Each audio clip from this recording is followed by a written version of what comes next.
8 दिन एक साथ ऐसे गुजरते थे जब मुझे दाल और रोटी की महक नहीं मालूम होती थी कि खाना कैसा होता है। आपको ये नहीं पता कि ये दिन कब तक चलेंगे। मैं जहां पैदा हुआ था और जैसा पैदा हुआ था वैसा मरने को तैयार नहीं था। और फिर जानते हैं क्या हुआ?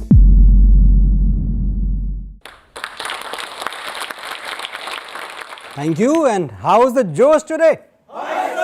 यस, अपना जोश जिंदा रखो, बिकॉज आपका जोश ही आपको डिफाइन करता है। दोस्तों, मुझे क्या डिफाइन करता है जानते हैं? मुझे डिफाइन करते हैं मेरे ख्वाब, मेरे सपने। और ऐसे वैसे सपने नहीं कि जो बड़े समझ में आने वाले सपने हों, थोड़े से बहके हुए सपने, थोड़े से ऐसे सपने कि एक दिन ज़मीन आसमान मिलके एक हो जाएंगे, एक दिन पत्थर बोल उठेंगे।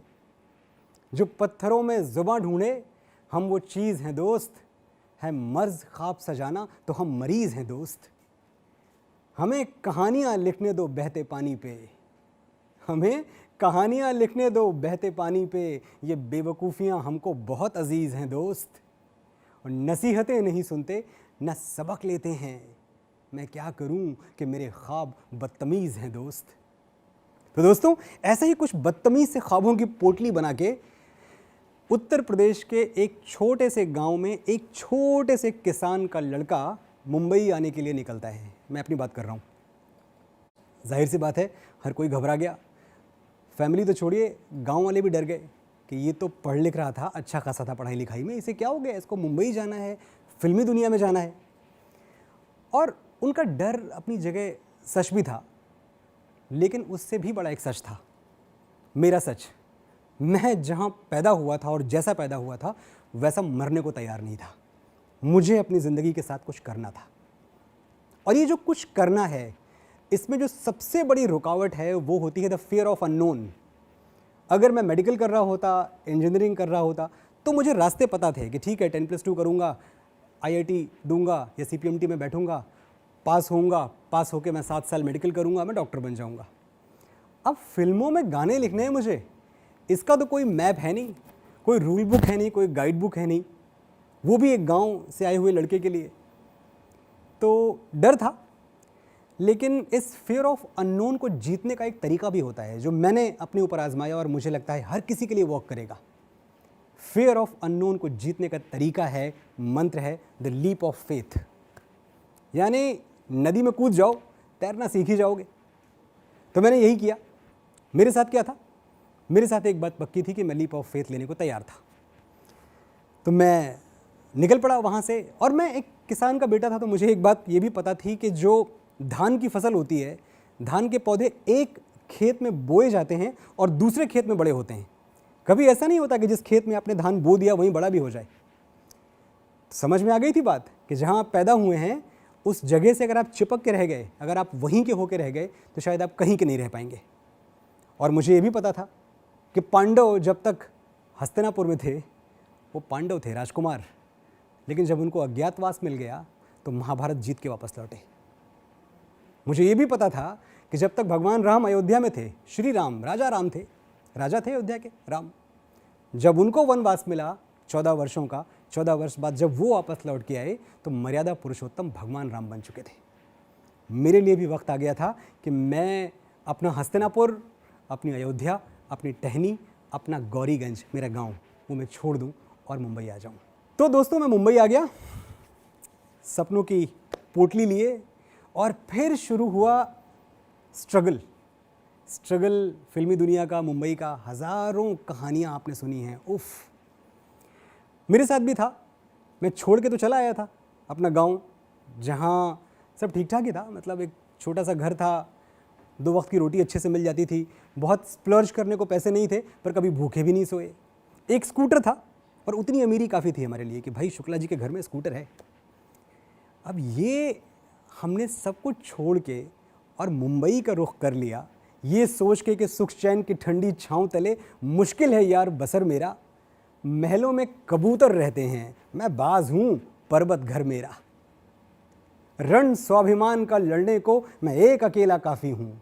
एक हिम्मत है तलवार मेरी, 2 बाजू हैं लश्कर मेरा। मेरी टूटी शमशीरों पे तुम्हें आज हंसी आ जाती है, कल आंखें धुआं हो जाएंगी जब देखोगे जौहर मेरा।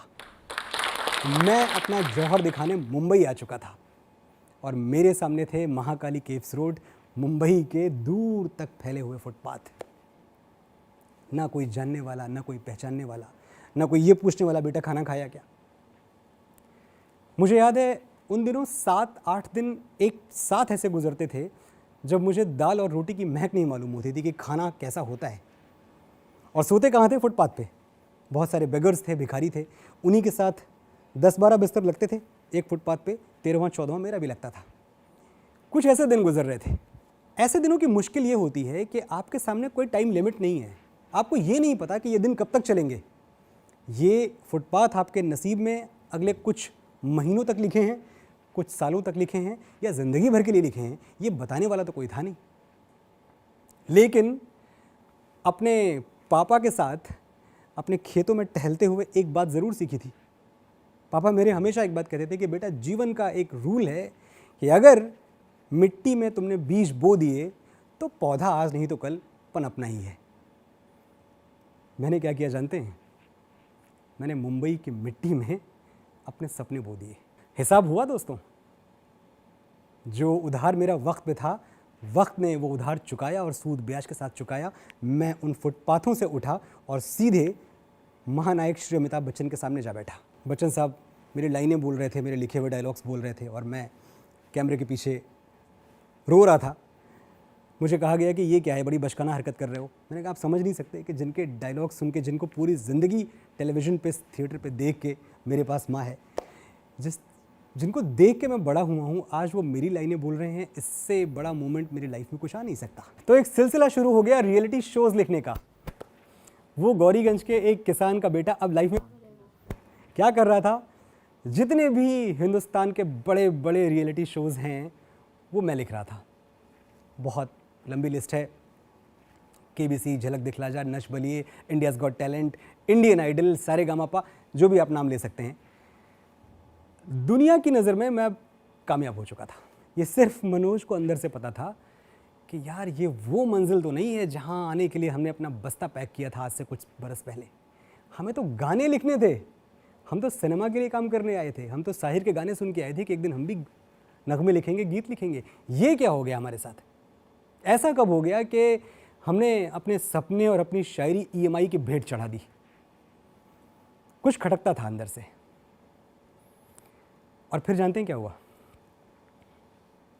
एक ऐसे वक्त में जब मेरी कीमत लाखों में लगाई जा रही थी रोज़ की, एक दिन टेलीविज़न पे काम करके मैं एक अच्छा खासा हेफ्टी चेक लेके घर पहुंच सकता था। जब मेरे ऊपर बहुत सारा बर्डन, बहुत सारा प्रेशर, घर परिवार की जिम्मेदारियां, EMIs सब कुछ थी, एक दिन अचानक मैंने टेलीविज़न छोड़ दिया।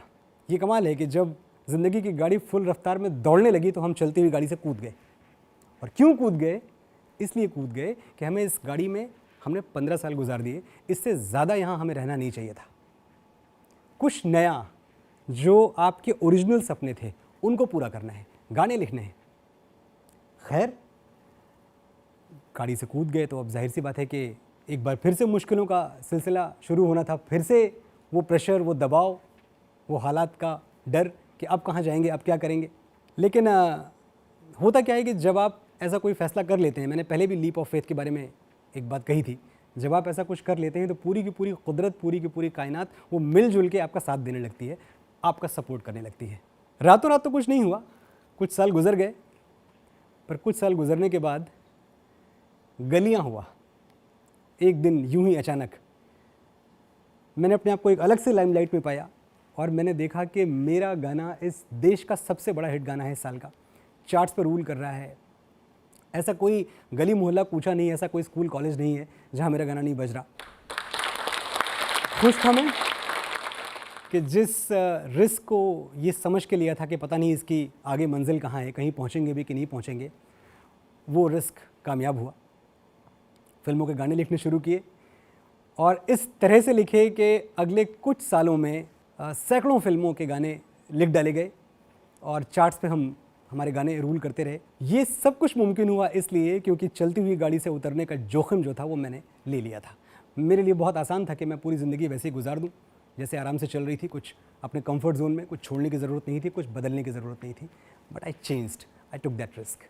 और आज जब मैं सोचता हूँ, मैंने लुक बैक, तो एक सवाल मेरे दिमाग में आता है, या फिर ये कह लें कि एक थ्योरी मेरे दिमाग में आती है कि सुपरमैन हवा में उड़ सकता था, हनुमान जी हवा में उड़ते थे, आप क्या कर सकते हैं?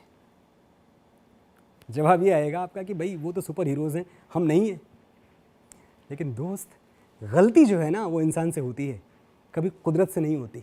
ज़रूर उसको इस दुनिया में कुछ बदलना था, हमारे ज़रिए कुछ बदलना था, तो उसने हमें बना के प्रोग्राम करके हमें यहाँ भेजा, और ऐसे खाली हाथ नहीं भेजा, हमें भी एक सुपर पावर दिया। बस कमाल ये है कि हम में से कुछ लोगों ने वो सुपर पावर पहचान लिया।